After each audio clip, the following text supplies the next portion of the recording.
Apa kabar Bapak Ibu petani sawit Indonesia? Semoga kita semua selalu dalam keadaan baik, damai, dan sejahtera. Nah, hari ini Bapak Ibu, saya melakukan panen di areal kebun sawit dengan varietas kentosan. Hasilnya sangat tidak memuaskan Bapak Ibu. Namun dalam video kali ini saya ingin berbagi kepada Bapak Ibu bahwa kalau nanam sawit kentosan kita akan menerima resiko selama 25 tahun. Oke Bapak Ibu, mari kita simak video berikut ini.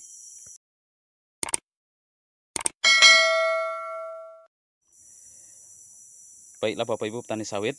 Nah, ini adalah hasil panen sawit kentosan di kebun ini Bapak Ibu. Ya, nih kebun ini luasnya sekitar 3 hektar. Namun hasil panennya lebih kurang 1,5 ton di sini Bapak Ibu. Jadi kalau dalam 1 bulan saya panen 2 kali, maka dalam 1 bulan hanya mendapatkan sekitar 3 ton atau ton per hektarnya sekitar 1 ton per hektar. Sementara kita lihat tanaman ini ditanam tahun 2010 ya, 2010. Berarti saat ini sudah menginjak 13 tahun usianya. Seharusnya kalau sudah menginjak masa 13 tahun tersebut, ton per hektarnya minimal 2,5 ton. Namun saat ini hasil panen hari ini tadi hanya dapat 1,5 ton saja, atau 1 ton per hektar saja per bulannya. Oke, kita lihat Bapak Ibu petani sawit. Nah, ini adalah kebun sawit kentosan tersebut. Nah, kita lihat pokok yang ini buahnya hampir tidak ada tapi tidak banyak tuh, paling hanya dapat 3 biji saja. Ini kita lihat lagi yang sebelahnya. Pokoknya sudah cukup tinggi karena sudah berusia 13 tahun. Nah, pokok yang ini pun kosong nih Bapak Ibu. Dan kelemahannya Bapak Ibu bisa melihat yang sebelah kanan kita ini, itu sawitnya masih agak pendek, sementara yang sebelah kiri ini panjang. Artinya kalau kita menanam sawit kentosan, pertumbuhannya pun tidak seragam Bapak Ibu ya. Begitu juga untuk pelepahnya, ada yang panjang, ada yang pendek. Kita lihat lagi ke dalam seperti apa. Nah, ini lumayan buahnya masih ada.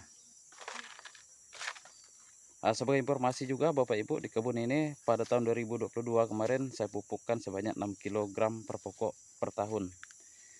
Diaplikasikan sebanyak 3 kali. Sehingga daun-daunnya terlihat hijau di sini Bapak Ibu. Namun daun terlihat hijau tersebut tidak berimbang dengan buah yang dihasilkan. Kita lihat tuh buahnya pun kosong.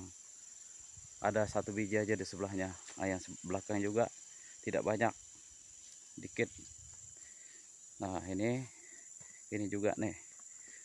Ini lumayan besar deh buahnya nih. Nah, ini tapi tidak padat ya, hanya 1, 2, sekitar 4 tandan saja di situ. Nah, kita lihat lagi di sebelah, pokoknya masih rendah nih. Nah, sementara di sebelahnya sudah tinggi. Artinya pertumbuhannya tidak seragam Bapak Ibu kalau kita menanam sawit kentosan. Nah, sawit ini saya tanam tahun 2010. Karena memang pada saat itu untuk mendapatkan bibit unggul di tempat saya masih sangat sulit. Mendapatkan kecambah unggul pun sangat sulit. Yang ada biasanya perusahaan-perusahaan saja yang bisa menanam kelapa sawit dan varietas unggul. Jadi terpaksa pada saat itu karena ingin menanam sawit, saya ambil langkah untuk mencabut bibit-bibit kentosan tersebut untuk dijadikan bibit kelapa sawit. Dan setelah 13 tahun kemudian kita lihat hasilnya ini Bapak Ibu, memang sangat tidak memuaskan ya. Jadi kalau dibandingkan dengan varietas unggul, banyak sekali varietas unggul, contohnya Sriwijaya ataupun dari PPKS. Pada saat tanaman berusia 13 tahun seperti ini, seharusnya sudah bisa menginjak minimal 2,5 ton per bulan. Sementara sawit yang saya hasilkan di sini hanya bisa menghasilkan 1 ton per hektar saja dalam 1 bulan. Jadi sangat jauh perbedaannya. Jadi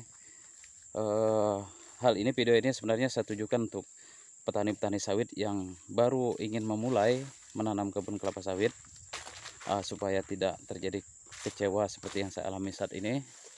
Sebaiknya jika Bapak belum membeli bibit, belilah nanti bibit yang betul-betul memiliki sertifikasi dari produsen resmi benih kelapa sawit. Silahkan Bapak Ibu cari sumber-sumber yang bisa dipercaya. Oke Bapak Ibu, kita melihat memang sekilas seperti ini, ada yang tinggi ya, pokoknya ada yang masih rendah. Sementara ini ditanam tahun 2010 dulu, jadi udah sangat lama. Nah, kita lihat juga Bapak Ibu, pokok yang ini walaupun hijau seperti ini, buahnya kosong. Nah, kosong ya, ada bunga-bunga jantan situ. Jadi sekali lagi Bapak Ibu, jika Bapak Ibu petani sawit ada yang sedang merencanakan untuk menanam sawit dan belum membeli bibit kelapa sawit, sebaiknya saran saya untuk mencari bibit yang unggul, bibit dan varietas unggul. Karena selain memiliki ton per hektar yang tinggi, varietas unggul juga pasti memiliki kadar minyak yang tinggi atau rendemen yang tinggi. Oke Bapak Ibu petani sawit Indonesia, nah itulah sekilas video tentang sawit kantosan.